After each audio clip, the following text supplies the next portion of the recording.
Going live. Okay. Hello, everybody. Good afternoon. The last two lectures were taken by. We are able to hear me? Please respond, any of you, that you are able to hear me. Yes, yes. Yeah, good. So last two lectures were taken by Professor Sriguri on research ethics, research and publication ethics. So I was out of Mumbai. So again, we'll start where we had left. So far we have out of 6-step processes or research methodology, we have completed how many? Formulating a research topic, literature survey, and then research design. So 3 steps we have done. And then today we'll do data collection and data analysis, these 2 things. I thought even last lecture we discussed about various research methods that are being adopted by various scientists for their scientific work, like test a hypothesis, or we do measure a value, that is a experimental physics, or measure a function or relationship. And also we discussed about construct a model or observational and exploratory research. These are the, some of the research methods they are adopted by scientists to do their research, also improving a product or a process. And lastly, we had discussed about allied areas of research like pure mathematics and computer science. So today I thought I will take you through a real research story, starting from taking formulating the research topic, then literature review, then designing the experiment and collecting data and results. I will take you a typical case that is basically done in experimental nuclear physics, measure a function or relationship. So I thought I will take you through a real story, so that way you can feel it better. And subsequent lecture we will do data analysis, and there we mainly deal with when you do any experiment, the most important thing is the error, and about the errors and how you estimate errors and how you qualify your for a hypothesis testing that your hypothesis is true or false. All those things we'll do, after today's lecture. So today we'll go through a typical story, how you decide a topic, then how you do a literature survey, then you find your own research question, and then you design the experiment and collect data and do the data analysis. That will be our discussion of the day today. So can you just share the screen? So I must tell you one thing, that I was told that many students, they are joining pretty late, even after half an hour of starting this online course. So we discourage that. So we will not, from today onwards, allow anybody to join those who are coming after 4:20. So you can just tell your friends, if they think they can come and join at the end, that is not allowed now. So they will be marked absent, and later on we will not able to help help you as far as your attendance is concerned. So please keep in mind and do join your class. We want you to join the class, and you don't do any extra work other than joining the class. So if you are not joining the class, then nobody can help you. Yeah, so as we know, the most important part of the research is to formulate and clarify a research topic. Today, I have taken a research topic, that is neutron-induced reaction cross-section measurements for unstable target nuclei. The idea is that suppose you have an unstable target nuclei, how do I measure the cross-section? When cross-section measurement means basically cross-section as a function of energy, bombarding energy, or you can say bombarding energy, which is also called as excitation function. So our topic is, how do I measure reaction cross-section for unstable target nuclei? It's important because if you have a stable target, then you can prepare a target and then you bombard with. Hello, you want to speak anything? Okay. So you to bombard the target and study the cross section. That is the normal thing. But if it is unstable, they are short-lived. Unstable means they are short-lived. That type of nuclei, how do I do? That is my suppose this is my research topic. So then with this research topic, what I have to, why I have chosen this research topic? Because particularly neutron-induced compound nuclear fission cross-section, they are very important because when you design a reactor based on fast neutron-induced fission, you know, most of the our reactors running in the country, they are of basically thermal neutron-induced. Only one energy, they work, that is thermal energy.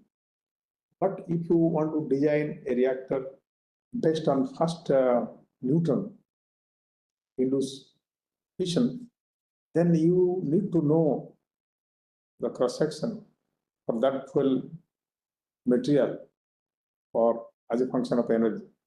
Because fast neutron means a range of energy, unlike a thermal neutron, which is only one energy. So you need to know that. And sometimes also, if you want to incineration of minor actinides in a fuel cycle, a lot of minor actinides are produced, like neptunium, plutonium, americium, and CM in nuclear waste. They are there. These minor actinides are long-lived because they take quite a long time to decay. So in that sense, they are very difficult to store them also. You have to really store them with care. So one of the way to take care of these minor actinides is you bombard with neutron, and they will then undergo fission because the half-life of these minor actinides are of the order of 10,000 years. So it's very difficult to take care of these long-lived minor actinides. But if you bombard with neutron, particularly fast neutron, then they can undergo fission. And fission fragment has, though fragments has got a half-life of 300 years. So, that way you can, incineration of the minor actinides can be done. You can take care of the nuclear waste.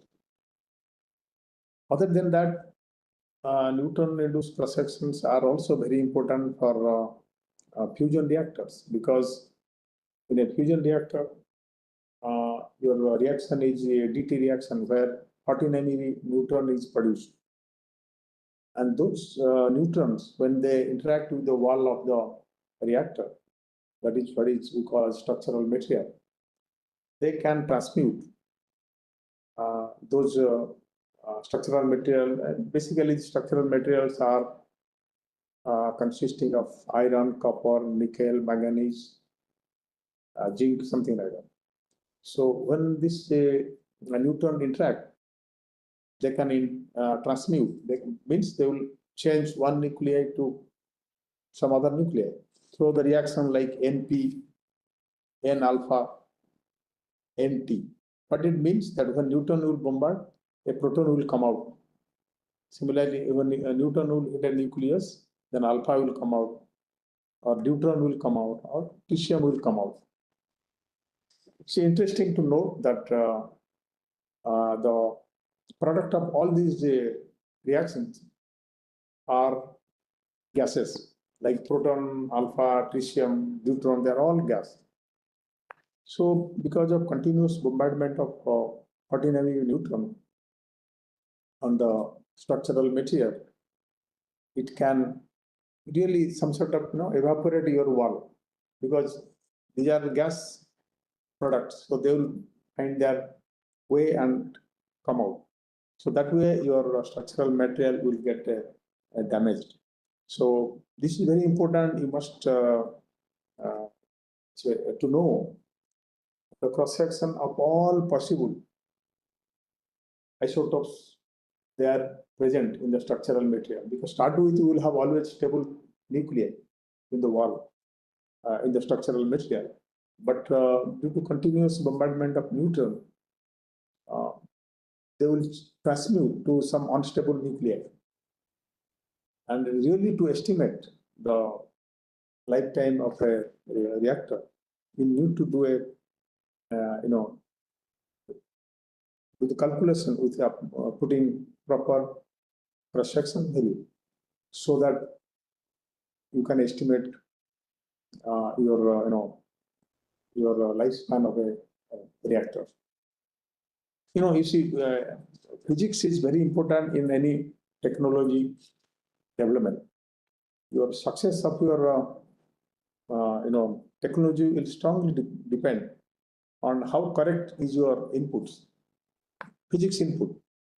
If you have correct physics inputs, then your technological output will be that much better. You can take an example like this lower figure you see, second figure. I can see you. Okay, this one we are seeing red. Yeah, I'm doing this. This is, you see, thorium 232. When it captures a neutron, it became thorium 233. This goes this way, like this. And this 233 will undergo a beta decay, then became protactinium 233. This protactinium will again undergo a beta, then it will be uranium 233. So this is how from thorium one can build, from thorium you can go to build uranium. But it's interesting that in between you see this particular one. This is 233 protactinium. It has got a half-life of 27 days. So, 27 days, it's unstable, but it is not immediately undergoing beta decay. But suppose when it is remaining with half-life of 27 days, it can undergo also NF, because in a reactor there are a lot of neutrons. So that neutron can again be captured by 233 protactinium, and that can undergo fission. Suppose you want to estimate how much uranium 233 I can make in a certain period of time, then it is very important for you to know the cross section of neutron-induced cross section of this 233 protactinium. That can give you an inventory, proper estimation. But this being a unstable nuclei, how do I measure the cross section? Because I cannot get a target of easy to get a target. Maybe you will get, but it is not easy. So this is one of the this is a problem. As I go along, I will tell you how it has been solved. Similarly, if you look into uranium and plutonium fuel cycle, there you see in between you see a lot of unstable nuclei. With plutonium 241. This one is 14 years lifetime. So this type of nuclei, how do I measure the cross section? Like 240 also. This has a short limit. This okay. Short limits are okay. Like neptunium, this is another one. Because they are not immediately decaying. They have certain half-life. So they can they will be produced, but they can be again they can be undergo fission so that their yield will be changing inside a reactor because they will be there for a certain period of time. So that time they will capture a neutron and undergo fission. So suppose you want to estimate output of plutonium, but then if it is coming through this path, but this path here it can also get lost. So you need to know what is the probability or what is the cross-section value of 239 neptunium with a neutron-induced fission. So these are short-lived nuclei. Their cross-section measurements is very important from this point of view. So as I told you, protactinium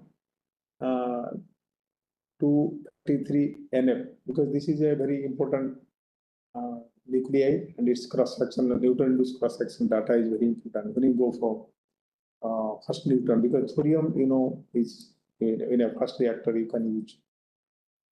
Let's do a literature and a review. What are the things that has been done so far? You see, to measure neutron-induced cross-section, first thing is that you have to prepare a target, and also you have to generate neutrons, monoenergetic neutrons, so that you can say at this energy, this is your cross-section. So most of the time, these neutrons, they are not like charged particle. You can easily, using accelerator, you can make them. But they are, most cases, made through the neutron beam is obtained through as a secondary beam to a charged particle reaction. In particular study here, you see TPN. Is bombarded and neutron comes out, neutron and helium-3 comes out. This can give you energy range in the 1 to 3.8 MeV. And D on D also give you tritium and a neutron. That can give you neutron energy in the range of 5 to 8 MeV. This type of measurement with a protactinium target, they have made it, and these are the experimental parts. You see, these are the measurements they have been done. This one. And that is another measurement, because they could go only up, because these are the two ways you can make. So they have made that, and then they have gone up to 8.5. Then there is another measurement which is called indirect measurement, where one uses thorium 232 target and you incident with a helium-3 beam, and then proton comes out, then your compound system is protactinium 234. This one you can always assume is equal to N plus 233 protactinium. So you can always calculate from a two-body kinematics what is the excitation energy of this compound system when you study in this reaction. And then if you, and this is equivalent to N plus 233 Pa, because that also makes a compound system, which is 234. So then if you study the decay, what is the fission probability of this compound's nuclei, residual nuclei, you will get the probability of that. And then from a theoretical calculation, we can find out what is the capture cross-section for neutron with a 233 protactinium. That way you can calculate this total cross-section. This is the indirect way. You are, in this case, you are not using a neutron. No neutron is used, but charge particle transfer reactions are employed to infer neutron-induced reaction cross-section. This is indirect method, it is called. And then there is no measurement. There is no way you can measure cross-sections beyond 10 MeV. Beyond 10 MeV, there is no measurement. There is no data. This is what. So then what do you do? How do you do the measurement? How will determine the reaction cross-section beyond 10 MeV?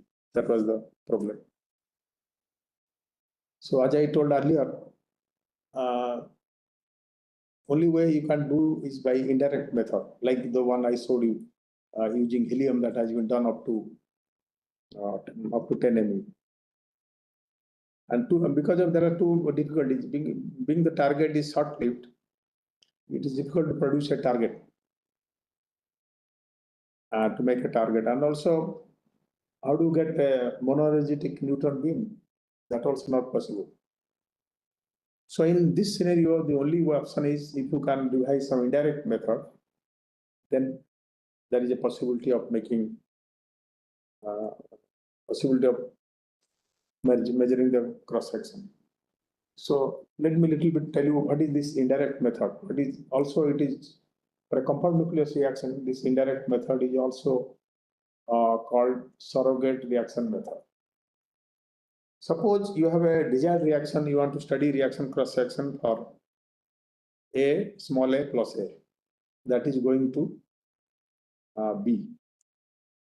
Now small a, capital A going to B. And this is undergoing fission and all other things. But this B being a unstable target, I don't have this target. I cannot make a target. No, sorry, this one. This is my unstable target. This one. This is my A is unstable, so I cannot make one. So what I can do, I will take some other nuclei, not A, but I will take D, and through a transfer reaction, I will make, I will select a transfer reaction such that my residue will be same as this, as it would have been in my desired reaction. And then also, then these two things are same now. In desired reaction, yeah, and in surrogate reaction. Only here A plus A, in that case, I'm taking D plus D, but it is my residual nucleus is same as the desired reaction. Whatever I'm getting in desired reaction channel, my surrogate also giving the same residue. So then what I will do, I will study the decay probability for both. If I study the decay probability, then I will get this term. And this anyway I can calculate from a model, what is a Newton capture cross section. So then I can get my total cross section. This is what is, I told you also earlier, this is what is the surrogate reaction. Then in the past, people have used various methods. One is called absolute surrogate method. and other one is called residual surrogate method. But in this particular study, also a new method was proposed, that is hybrid surrogate ratio method. So we'll just go one by one. What is absolute surrogate method is just what I told you. In this case, uranium-236 NF cross-section was obtained by using this reaction. Uranium-236 NF, 1 neutron is captured, it will be 237 uranium. But here also, you see one helium we bombard, but outgoing is alpha. So then 238 uranium became 237, and that undergoing fission. So in this case, you are through a transfer reaction, you are populating the same residual nucleus as 237 uranium. Once you do that, you study the decay probability. Decay probability will be basically, you have to see how many alpha you are getting, total alpha you are getting, and how many of them are also getting fission, going to fission. So what you have to do, you have to make a find the ratio. The channel where you are getting helium-3 bombarding and you are getting alpha and fission divided by helium-3 alpha. So how many times you are getting a coincidence between alpha and fission, out of total number of alpha. Just by taking ratio, you can get the probability. But many times when you do this absolute surrogate method, it has been seen that your experiment is underestimating to what is expected. One.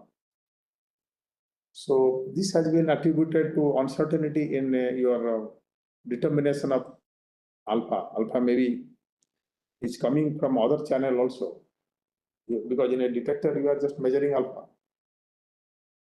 Please share the screen by HD.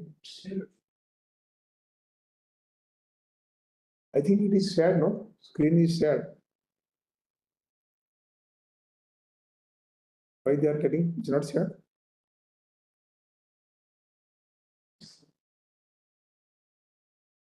I think it is shared. No, sir. Okay.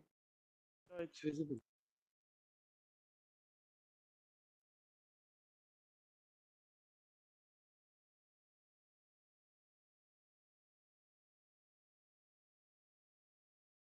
Now you are able to see?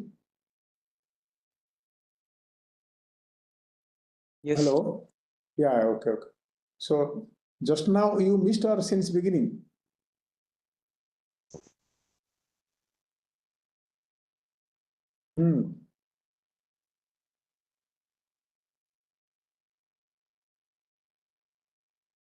Okay. So it seems that this particular alpha you are determining, that is has been uncertainty. So because of that, there is a mismatch.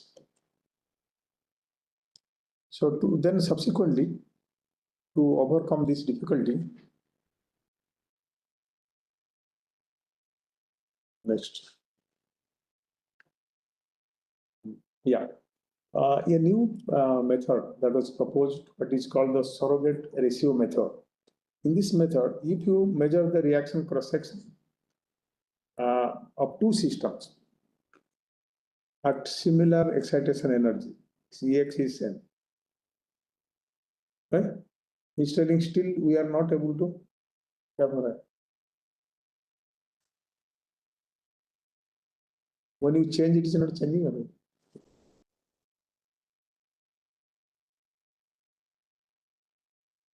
In YouTube it is seen.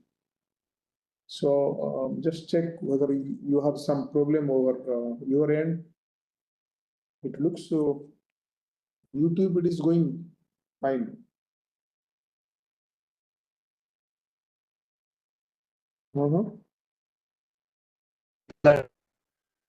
So you are not able to see now? Okay, both okay, you on do computer that. and my mobile. That's why. That's computer I cannot see you. Now it is okay? I can see you through my phone. That's why I have connected through my phone also. So there's a problem. Okay. Okay. Okay, we'll go ahead. So this is the second method because there was problem when you do absolute surrogate method. So then it was sort of it was proposed to do a surrogate ratio method. In this case, what basically you are doing, you have two reactions. If you are measuring at same excitation energy, if their ratio, if you are measuring, and if you know one of the reaction cross section, then you can find out the other. That was the idea. If you measure one of them, independent determination of one of the above cross section, then allows you know the ratio. So out of these two, if you know one, then other one you can find out. That's the idea. When this method was employed, you see the same cross section, 236 uranium NF. Now they are matching. This was done by two different transfer reactions. One is 238 uranium, helium-3 F alpha, and this was the other one. Both of them are populating 236 uranium, and this one is equivalent to, you can say 236 uranium is equivalent to N plus 235 uranium. So by this way, it has been demonstrated that the ratio method is doing well to determine the cross sections. You see, similarly, here also 237 has been done. You have again, it has been normalized with a reaction. This one, this you want to know, and this you have, this you know, and this is your desired reaction. So that way it has been done. So you see, they are matching. So surrogate ratio method has been very popular. When we wanted to do for protactinium 233, then we came out with a totally new idea. In this case, what we did is instead of using light projectile like helium, we took lithium-6 as the beam. Lithium-6 can be treated as alpha plus deuterium.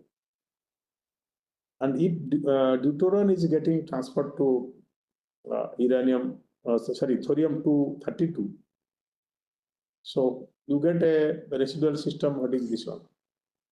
234. And if alpha is getting transferred and deuterium is going out, in that case, what you get is 236. So in this case, what is happening? In earlier case, you have to use two different targets. Your targets are different, like uranium 238 and uranium 235. But in this case, you have only one target, 232. But two different reaction channel are giving you two different residual nuclei. One is 234 protactinium. This can be treated as N plus 233 protactinium. And this can be treated as, this will be used as a normalization reaction. So this can be treated as N plus 235 uranium. You see the difference. In earlier case, you have to use two different targets to study same reaction, but two different targets. But in this case, we are using same target, but two different reaction channels. So that is the difference between what is called as a hybrid surrogate ratio method.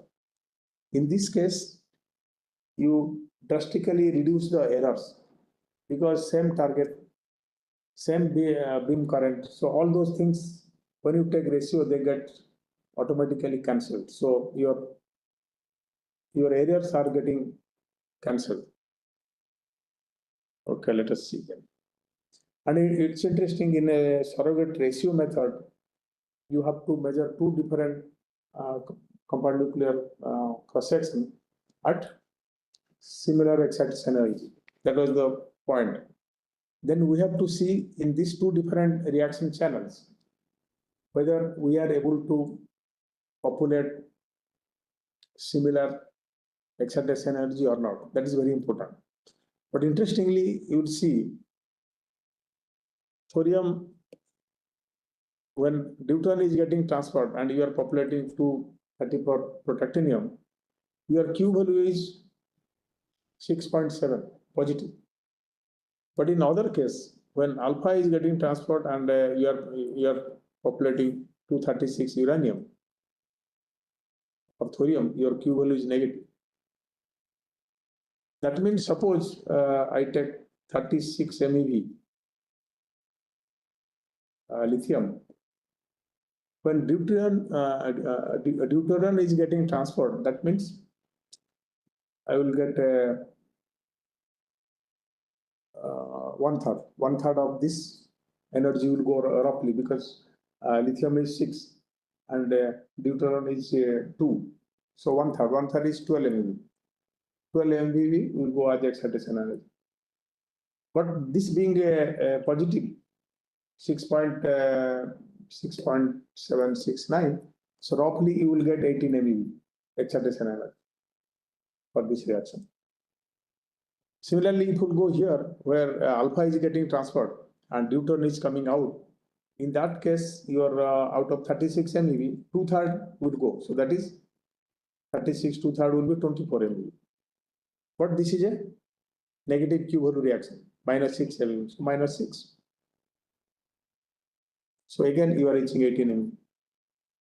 You see, interestingly, is both the reaction channels are populating simultaneously two different compound systems at similar excitation level. That's a very unique about this system. So now you are satisfying two different compound system and a similar excitation energy through single experiment, single target.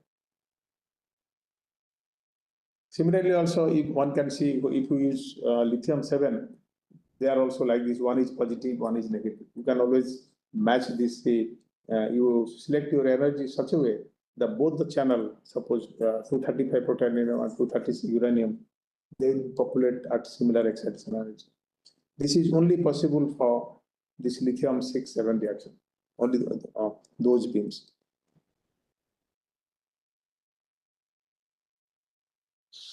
So with this, background and your literature survey, then you design an experiment to do it. How do I do the experiment? It is done something like this. You have a target.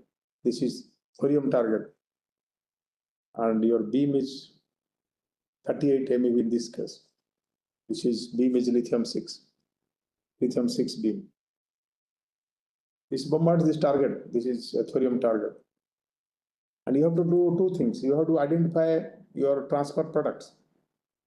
Which particle is coming out, whether alpha is coming out or deuterium is coming out of this lithium-6 beam. For that, you have put a detector which is called delta E and E.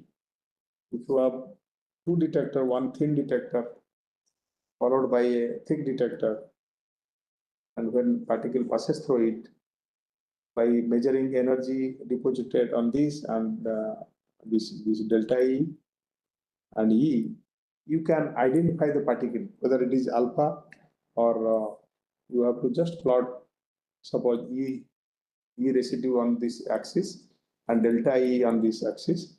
Then you will see bands. You don't allow him to enter. No, don't allow. Remove. Remove.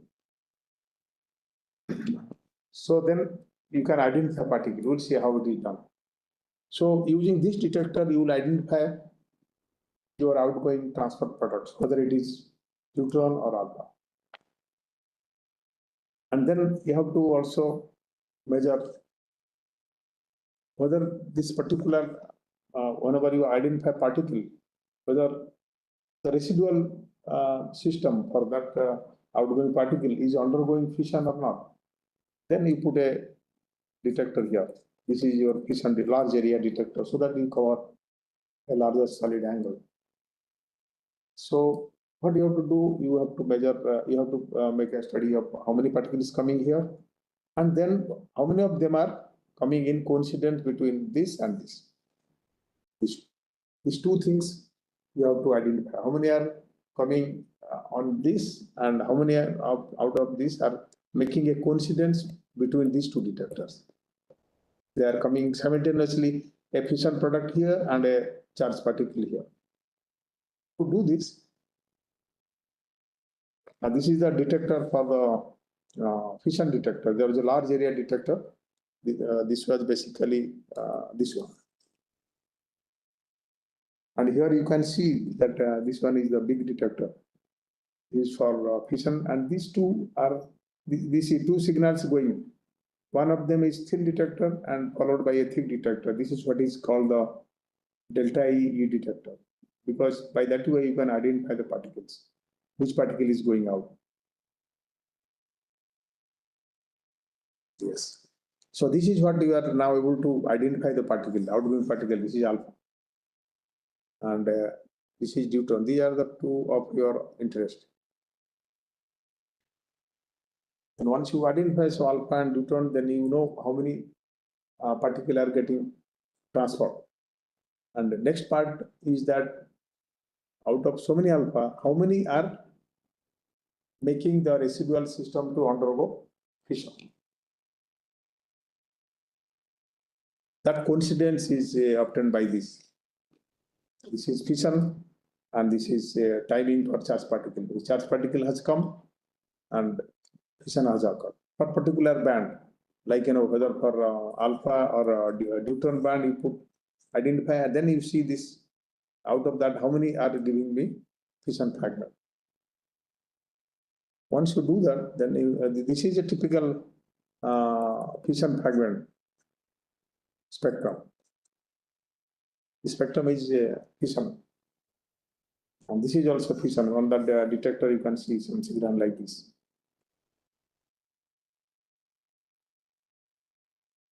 Now you through a two-body kinematics, you can suppose you know what is the outgoing transfer product energy. Then using a two-body kinematics, you can find out what is the excitation energy of the residual system. Then you plot only when you plot only alpha particle spectrum. This is deuteron spectrum from the transfer product detector, and then you convert that to excitation energy of the residual system. So you can get spectrum like this. And this is whenever there is a deuteron in the transfer detector and a fission in a large area detector. That is a coincidence spectrum. This is coincidence spectrum. Then you make small beams here.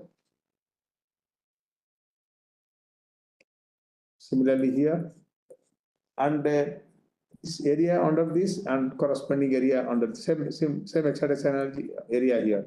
You take the ratio of this and this, that will give you the fission probability. So many residual system you are making, and how many of them are undergoing fission. So this is what is done here. So you take a number of events which has coincidence with either alpha or deuteron and fission, and total number of alpha or deuteron, depending on what you are for which compound system we are doing, whether it is 234 protactinium or 236 uranium. So depending on, you take the ratio, and then you put through this equation. And this one, this is directly measured because 235 uranium, this data is available. What you want to measure is this, because protactinium 233, N plus protactinium, this is what you want to know. Now you have measured this ratio through this, because you will get two ratios, one for deuterium channel and other one is for alpha channel.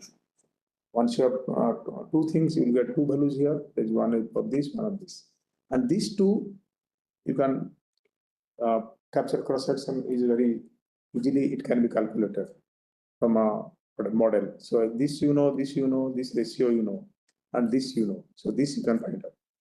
So that was the way it has been done. So once you do that, this is the uranium NF cross section. This is very standard, directly measured, and it is adapted. So this you know. So for each equivalent Newton energy, you can see what is the cross section. So that is, so you know this this value from there. So finally, you get a cross section. That is what we got here. And you see that there is no way to measure this, but this is the only way this measurement was extended. And then it has been compared with the model. So one of the model is this compare, and you see they are matching. So once we have able to standardize the method, then a lot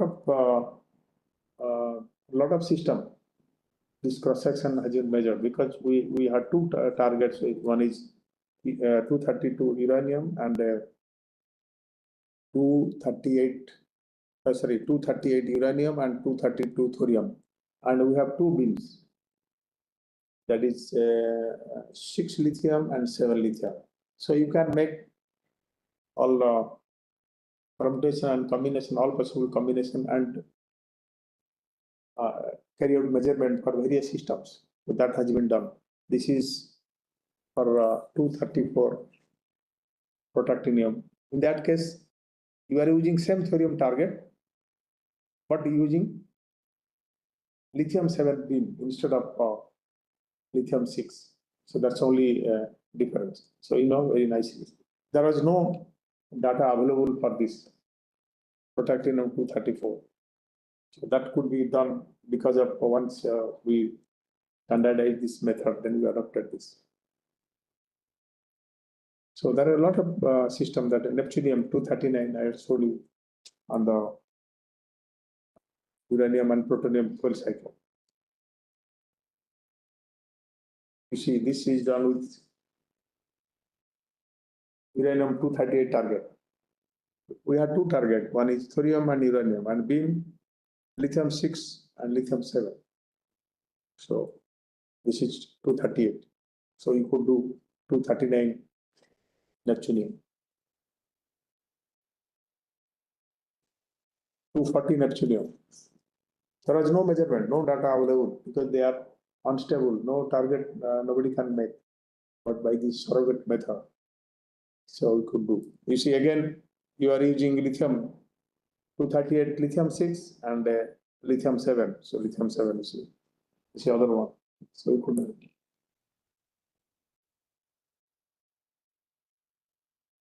And this is a method where we have used again these two targets, but again we used one of these cross section as a normalization to find out other cross section. So you see, these things are these measurements.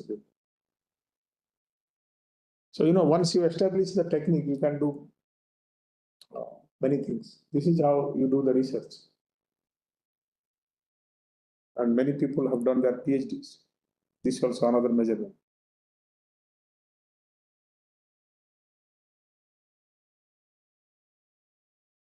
This one we have done using this, but still these are the things one can do. You see, lithium 6 you can use here, this you can use. For all these this cross section are yet to be measured. If somebody has these targets, they can do the experiment. This one is done. This is one can do. There are, opening future perspective. One can do all these things. Similarly, once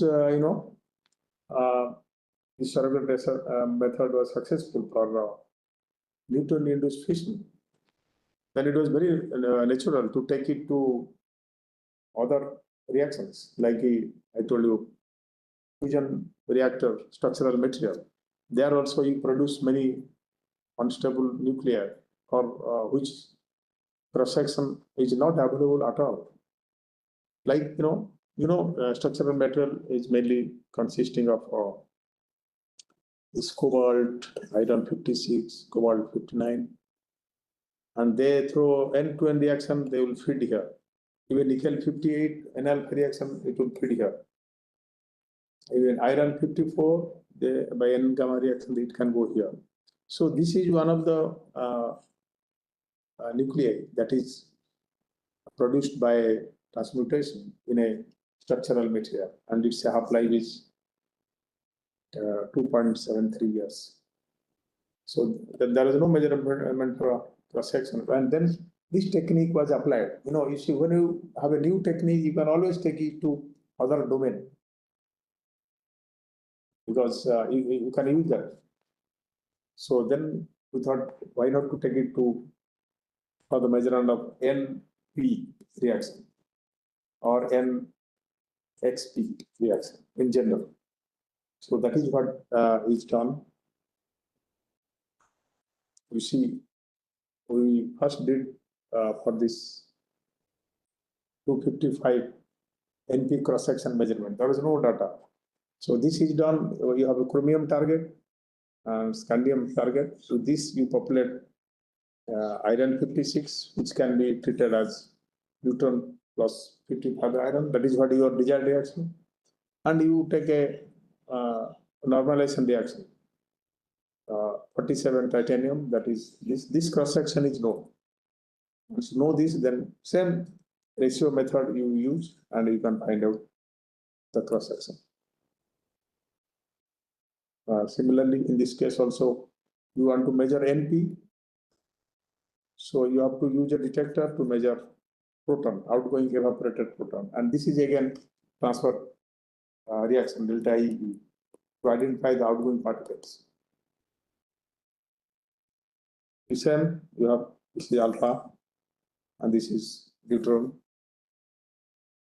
You can identify particles. And you have to see these protons you are detecting, large area detector, they are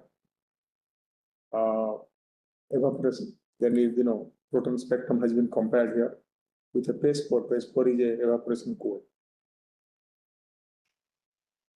And same, you have to make the coincidence that you are getting a projectile-like fragment through transfer reaction and a proton is getting emitted. So with this and same excited energy spectrum, like I showed in case of Newton-induced, and take the ratio, and you get this cross section. There was no experimental data for this, but because of particular this surrogate reaction method, we could measure. You see, we have done many systems. I'm not able to put all, but whatever was there, I have put. This is one. Manganese.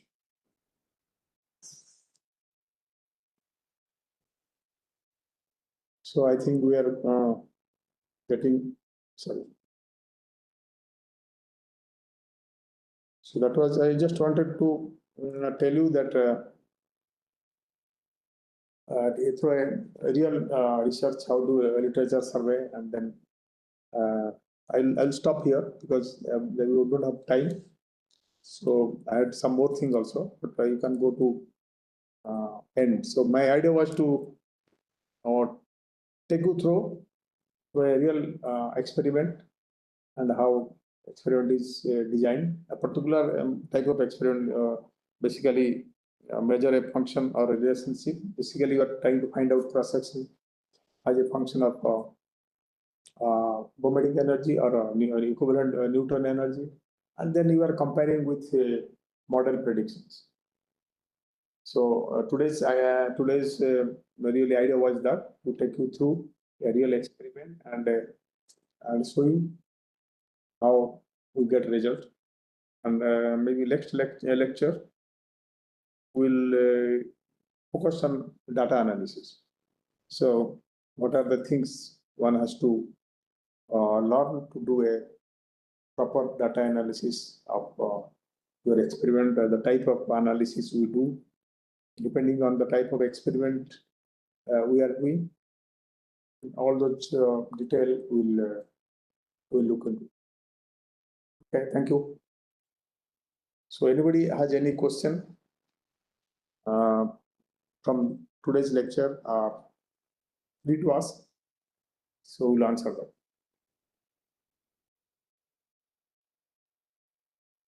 He joined at late, no? Yes, sir. Huh? At 4. Anybody joined at 4? You for 23rd up to 4:20 you keep. Anybody joining after 4:20, their attendance will not be considered. That was the cutoff time. So, so any question?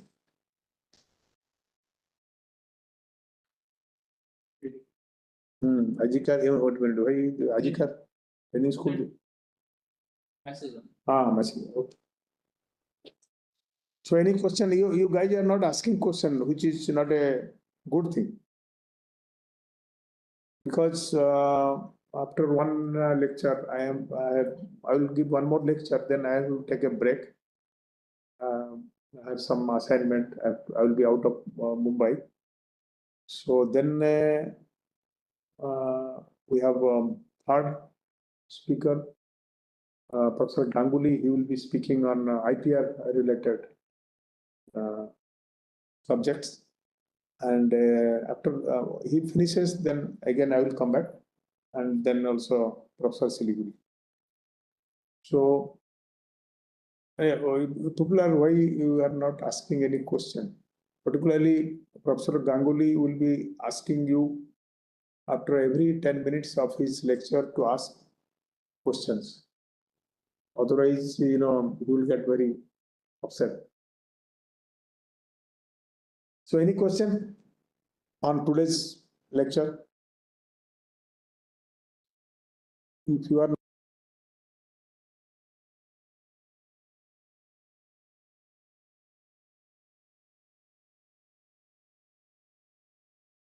so Karya has joined lately, so we can't help. We have to remove them. And Abhishek Hota. So both of you have joined pretty late.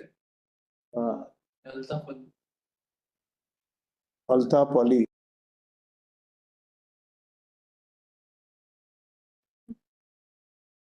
Hello. Yes. Hello. Yeah, ask question. Hello. Yes. Am I audible? Yes. I can't hear anything. You're not able to hear? You can type otherwise. Yes, am I audible? Yes, we are able to hear you. Yes, this is Anuran Pal. So last class, I entered at 4:40. I didn't enter at 4:40. I was there at 4. Okay. And I did give the attendance, but because of poor internet connection, we are sometimes logged out. Okay. So, yeah, so at times, after, even if it's after 4:20, we enter, and although we were there before. Okay, one thing. Once you enter, then you first put your attendance. That's it. After Yeah, that, exactly. So now once you are entered, then there is no problem. I suppose you got disconnected and you want to join again, it will better you send a mail that I just send a message in YouTube or something. So instead of rejoining the class after we are disconnected after 4:20, it's better to send the mail and miss the class. Chat. Send the chat box, YouTube chat box.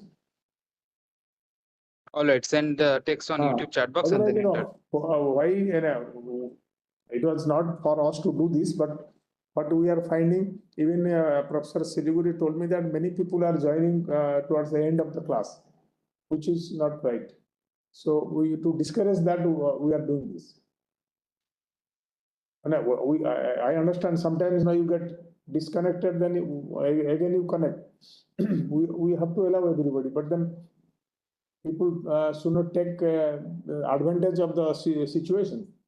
You just come and join towards end to get the attendance. So if you are genuine case, you just write in the chat box that we got disconnected. Please allow us. We will allow, no problem. But can I propose something like instead of having, I mean, even if people join at the end, people who have given their attendance before 4:20 can be allowed to join whenever if they're disconnected, if they already attended. Okay, I agree with you. Okay, okay.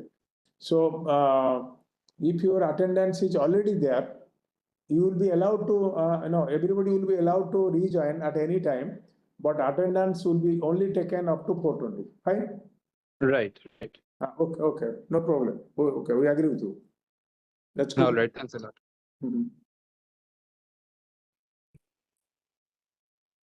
Okay, some people are telling they have some mic problem. Do you have any question from this talk, today's talk? It was understandable or not, useful or not, something, some comments should come.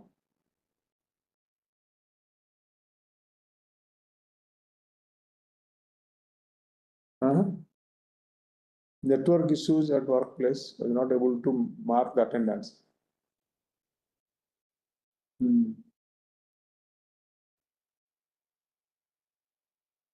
So no question. So if you have no question, then okay, we'll stop it here. But I will encourage you people to ask question. If you ask question, it will help you. We are in between only got your screen. Oh, we have mic problem from your end. So we'll end the meeting now.